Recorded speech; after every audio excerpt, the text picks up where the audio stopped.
External Affairs Minister S Jaishankar will hold bilateral talks with Russian counterpart Sergey Lavrov in Moscow just moments from now, by the way. Now this, as Chinese Foreign Minister Wang is in Pakistan for the fifth round of the Pakistan-China strategic dialogue.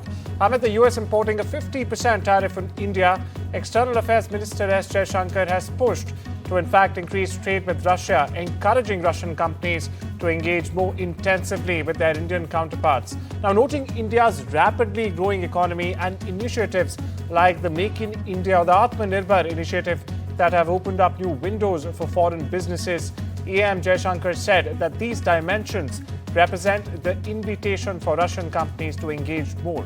Now, this report brings you more on Jaishankar's official trip to Moscow.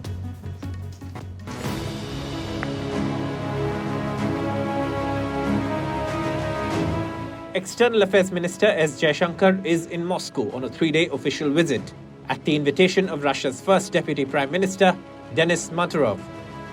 His top agenda is to co-chair the 26th session of the India-Russia Intergovernmental Commission on Trade, Economic, Scientific, Technological and Cultural Cooperation. The talks are aimed at boosting cooperation across key strategic sectors. Jaishankar will also address the India-Russia Business Forum to push trade and investment opportunities. The Ministry of External Affairs calls the visit central to strengthening what it describes as the long-standing and time-tested India-Russia special and privileged strategic partnership. On the diplomatic front, Jaishankar is scheduled to meet Russian Foreign Minister Sergey Lavrov.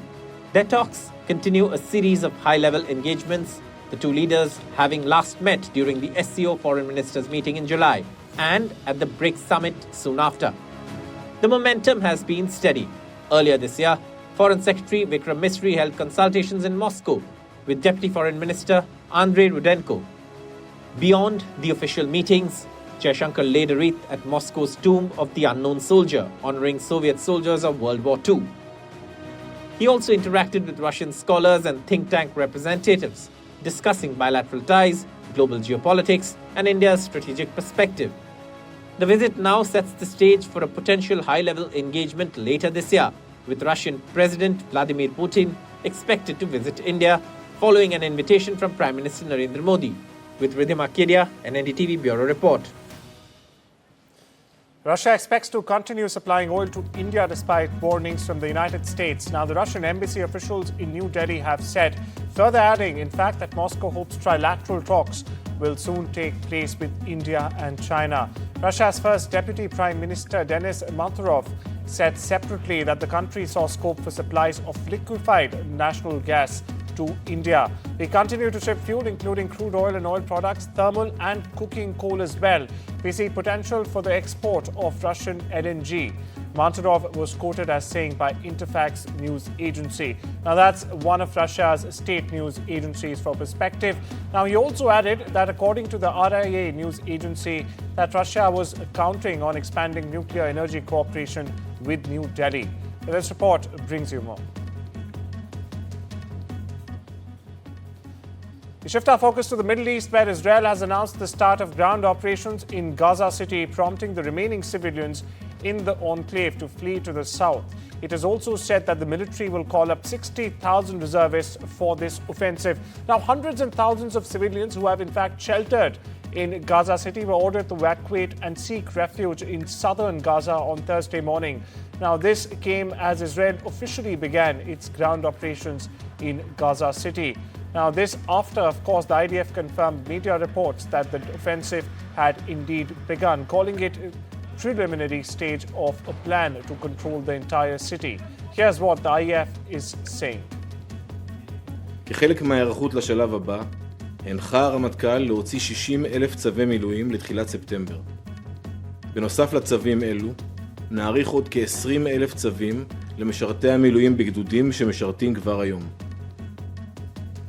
The Middle East, where US Ambassador to Israel Mike Huckabee in fact sought Wednesday to blame a recent breakdown in Gaza ceasefire talks on the decision by some European leaders to recognize the Palestinian statehood. Talks of a lasting ceasefire have repeatedly stalled since the early months of the war sparked by Hamas on the 7th of October 2023. And long before, in fact, there was any talk of major European states recognizing Palestinian statehood. The decisions were announced by France, Britain and other countries after the Trump administration's Mideast envoy had already walked away in frustration from the negotiations, which happened behind closed doors. Now, it's unclear, it remains unclear, so to say, how and when they began to break down. Meanwhile, listen into what Ambassador Huckabee had to say. I do think that without any question, the noise that has been made by European leaders recently, this conference in New York, is having the counterproductive effect that they probably think that they want. If they believe that unilaterally calling for a two-state, a Palestinian state recognition immediately brings them closer, the sad truth is it's taking them further away. I think some of the actions that you're seeing, whether it's E1 or talk about declaring sovereignty or annexation, have been prompted by what is clearly a violation of the Oslo Accords, where there would be a declaration of a Palestinian state without the involvement of the Israelis. India and China have agreed to explore demarcating their disputed border. That's a key move towards resolving decades-old territorial disputes as the neighbors look to recalibrate ties against the backdrop of strained India-US relationship. We stay with the region where India has dismissed Nepal's objection to a decision by New Delhi and Beijing to resume border trade through the Lipu Lake Pass and said, in fact, that Kathmandu's claims on the territory are neither justified nor based on historical facts. Meanwhile, India has also rejected allegations by Bangladesh that Awami League-linked offices in Kolkata and capital New Delhi were involved in anti-Bangladesh activities. The Ministry of External Affairs has called Dhaka's charge misplaced, stressing that no such activity is permitted from and on Indian soil. Now, New Delhi has rejected Dhaka's accusation, saying it had no knowledge of such activities and would not allow them under any circumstances. My colleague Saurabh Gupta has all the details for us. After Bangladesh put out that statement that accused India of allowing anti-Bangladesh activities, mainly by allowing the Awami League, which is banned in Bangladesh, to operate from India, Bangladesh also alleged that the Awami League had set up offices in New Delhi and Kolkata, and that this was an affront to the people of Bangladesh, and that this could trigger anti-India sentiment, and also, this could lead to a further worsening of ties, and saying that, all of these things are something that India should look into and avoid. This statement that came from the Foreign Ministry of Bangladesh has now led to a very sharp, terse, and to-the-point response from India. One, that India does not allow its territory for activities against any country. Two, the statement from Bangladesh is misplaced. And three, and most importantly, Bangladesh should hold elections as soon as possible, and they should be free, fair, and inclusive. That is the point that India has been making, while there have been anti-India statements, open anti-India statements, including one from the chief advisor of the interim government, particularly targeting India's northeast. India has been circumspect, India has responded, but India has been circumspect, and India has been respectful of the close ties that India and Bangladesh had shared. But now, of course, that relationship has been strained, and India has responded with a very firm statement on what Bangladesh's foreign ministry said earlier in the day. We shift our focus westwards, viewers, where the FBI has reportedly captured and arrested an individual on the FBI's 10 most wanted fugitive list. Now, Cindy Rodriguez Singh in India, in fact, for a warrant for the murder of a 6-year-old son. Rodriguez Singh is believed to have an active federal warrant for unlawful flight to avoid prosecution and an active Texas state warrant for capital murder of a person under 10 years of age. Rodriguez Singh allegedly fled the United States to avoid prosecution on charges related to the murder of her child, Noel Rodriguez Alvarez. Bringing prominent White House support to the streets of Washington, Vice President J.D. Vance and Defense Secretary Pete Hegseth on Wednesday visited with National Security Guard troops at the city's main train station as protesters chanted "Free D.C." The latest tense interlude from President Donald Trump's crackdown in the national capital. Now, the appearance, which also included White House Deputy Chief of Staff Stephen Miller, was a striking scene that illustrated the Republican administration's intense focus, so to say, on the situation in Washington and its willingness to go forward and promote an initiative that has polarized the Democratic-led city. We get you more. I want to come here, highlight what they're doing, say thank you in person, obviously pass out a few burgers, but most of all, just send a message to the American people. Look, we don't have to live like this. We do not have to allow our cities to be taken over by violence and by disorder and by chaos. You can actually do stuff. You can actually bring law and order to communities. You've just got to have the political willpower to do it. We have workers and everyday people terrified to go to work around Washington, D.C. We have communities showing up for their neighbors. The power is in the people, and that is why Hegseth and J.D. Vance are here today, because they're afraid, and what they think that they need to do is to clean up crime and to stand for democracy is bringing in tanks and troops. As they cut funding for healthcare and for housing, there are climate disasters happening between Puerto Rico, Texas, all over the world. What true national security, true security and safety is investing in communities, is investing in Black and brown communities in DC that have been totally neglected. So we're here to say, from DC to Palestine, we are on the side of the people. We want occupation of no communities, and we want to be investing in the very things that make communities thrive, and it's not more military. Stay with the West, where Hurricane Erin is strengthening again, and forecasters say it could also, in fact, re-intensify into a major hurricane. Now, the storm is creeping towards mid-Atlantic coast and churning up menacing waves, as you see on your screens right there, that have closed beaches all the way from the Carolinas to New York City. It's expected to peak over the next 48 hours. Now, Erin, viewers, is unlikely to make landfall along the east coast before turning farther out to the sea. However, authorities are warning that its large swells might as well cut off roads on North Carolina's Outer Banks and whip up life-threatening rip currents from Florida all the way to New England. The National Hurricane Center, meanwhile, is watching 2 more tropical waves to the east of Erin. We get you more.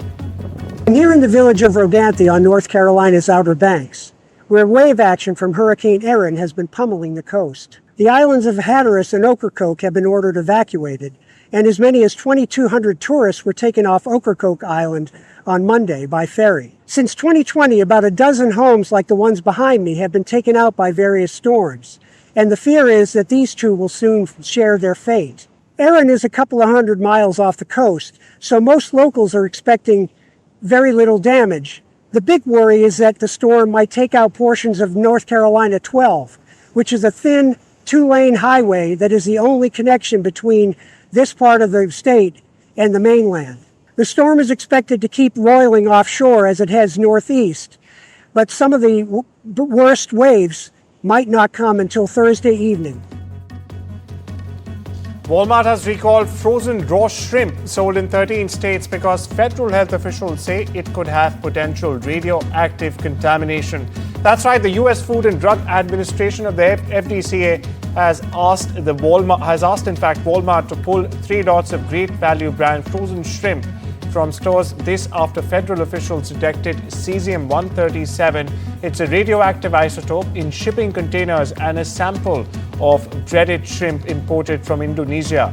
Now, cesium-137 is a byproduct of nuclear reactions, including nuclear bombs, testing, nuclear operations, and accidents as well. Moreover, it's widespread around the world with trace amount found in the environment, including soil, food, and air as well.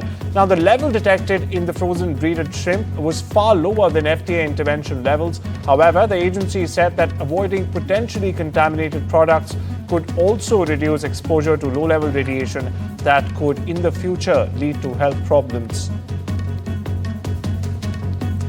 The Menendez brothers are set to make their case for parole starting Thursday, marking the closest, in fact, they've been to winning freedom from prison since their convictions almost 30 years ago for murdering their parents. Eric and Lyle Menendez were sentenced in 1996 to life in prison for fatally shooting their father, Jose Menendez, and mother, Kitty Menendez, in their Beverly Hills mansion in 1989. Now, this report brings you more. Erin and Lyle Menendez are having their parole hearing starting this Thursday, marking the closest they've been to freedom from prison in almost 30 years. If they are granted parole, it could still be months before they walk free. The brothers are at the Richard J. Donovan Correctional Facility, a maximum security prison in San Diego. The brothers were convicted in 1996 of killing their parents, Kitty and Jose Menendez, in their Beverly Hills home. The two were only 18 and 21 at the time. It was a case that shocked the nation and continues to draw attention. The Menendez brothers were initially sentenced to life in prison without the possibility of parole. But earlier this year, an LA judge reduced their sentences to 50 years to life, making them immediately eligible for parole. They will be considered individually and have their hearings through video conference, with the board assessing whether the brothers pose an unreasonable risk of danger to society, if released, considering factors like criminal history, motivation for the crime and signs of remorse, behavior while in prison, and plans for the future. If the parole board decides they should be released, the decision has to be reviewed by their chief legal counsel within 120 days. Then, California Governor Gavin Newsom has the final say and has 30 days to grant or deny them parole. Hungary celebrated its national holiday on Wednesday with Europe's largest fireworks display over the river Danube route through Budapest. Now, during the elaborate 30-minute show, spectators could see more than 45,000 pyrotechnics launched from 500 sites, barrages and bridges along a 5-kilometer stretch of the river. Now, viewers, the annual fireworks were complemented by a drone show forming symbols from the Hungarian history. Officially known as St. Stephen's Day, August 20th is one of Hungary's most significant national holidays. In fact, when the country celebrates the establishment of the Hungarian state and honors the legacy of King Stephen I, who established the Christian kingdom of Hungary in the year 1000.